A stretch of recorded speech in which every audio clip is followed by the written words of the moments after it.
का क्षेत्रफल के हिसाब से देश की दूसरी सबसे बड़ी लोकसभा सीट बाड़मेर जैसलमेर बालोतरा। यह सीट देश भर में चर्चा का विषय भी रही। 4 जून के नतीजे आने के साथ ही यहां से जीतने वाले सांसद का ऐलान भी हो गया है। लोजपा छोड़ कांग्रेस में गए उम्मीद राम बेनीवाल सी से सांसद चुने गए हैं।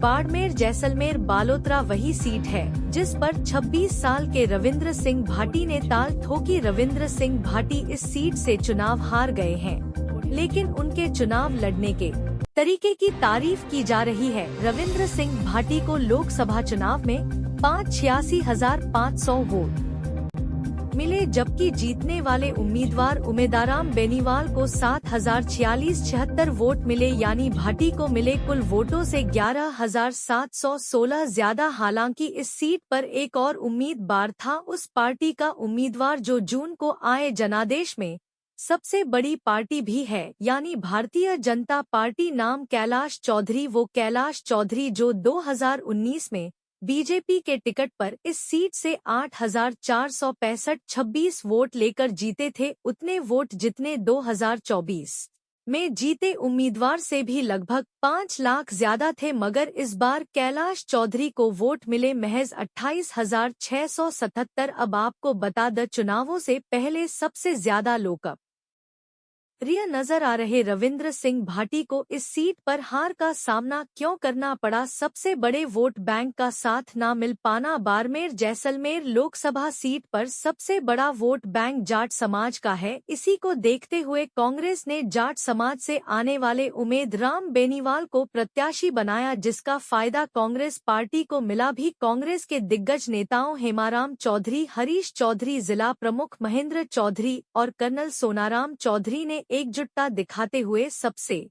पहले जाट समाज को कांग्रेस के पक्ष में किया। बाड़मेर जैसलमेर लोकसभा सीट पर करीब 4,5,000 जाट समाज के वोट हैं। इसके बाद कांग्रेस के दिग्गजों ने परंपरागत वोटर्स माने जाने वाले एससी और अल्पसंख्यक समुदाय को भी कांग्रेस के पक्ष में किया। एससी और अल्पसंख्यक वोट बैंक की बात करें तो वह भी यहां पर 5 लाख से ज्यादा है। इस सीट से कांग्रेस की जीत का सबसे बड़ा फैक्टर जातिगत समीकरणों को ही माना जा रहा है। दूसरा कारण, कांग्रेस पार्टी के तमाम नेता और पूर्व विधायक इस बार एकजुट नजर आए। इसी का नतीजा है कि कांग्रेस पार्टी बाड़मेर जैसलमेर सीट को 10 साल बाद जीतने में कामयाब हो पाई है, जहां पूर्वी राजस्थान न की 5 से 4 सीटों पर रेस की जीत का श्रेय सचिन पायलट को दिया जा रहा है। शेखावटी की 3 सीटों पर जाटों का एक मुश्त समर्थन कांग्रेस गठबंधन को मिलने का श्रेय प्रदेश अध्यक्ष गोविंद सिंह डोटासरा को दिया जा रहा है। उन्होंने बीजेपी के खिलाफ इलाके में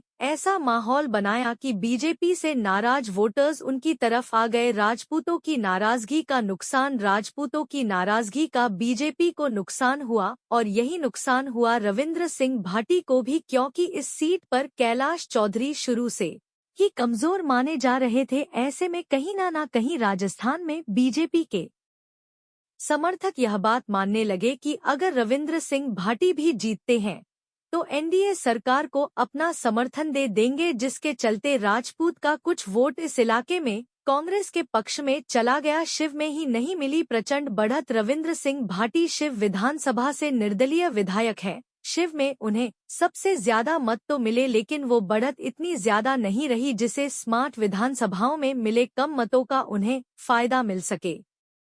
किसी बड़े नाम का प्रचार न करना। कैलाश चौधरी के लिए कंगना रनौत से लेकर बड़े बड़े नेता इस लोकसभा चुनाव में प्रचार करने आए। वहीं कांग्रेस उम्मीदवार उम्मीद राम बेनीवाल के लिए गोविंद सिंह डोटासरा डटे रहे। वहीं पूर्व मुख्यमंत्री अशोक गहलोत ने भी सभा की, लेकिन रविंद्र सिंह भाटी निर्दलीय चुनावी मैदान में थे, इसलिए उनके लिए कोई राष्ट्रीय स्तर का नेता चुनावी प्रचार के लिए नहीं आ पाया। यह तमाम कारण लोकसभा सीट पर उनकी हार की वजह बने। ऐसे ही अलग अलग सीटों और उम्मीदवारों के बारे में हम आपको बता रहे हैं, और भी ऐसी वीडियोस के लिए और चुनावी कवरेज के लिए देखते रहिए द ललन टॉप। ये तमाम जानकारी आपके लिए लेकर आए।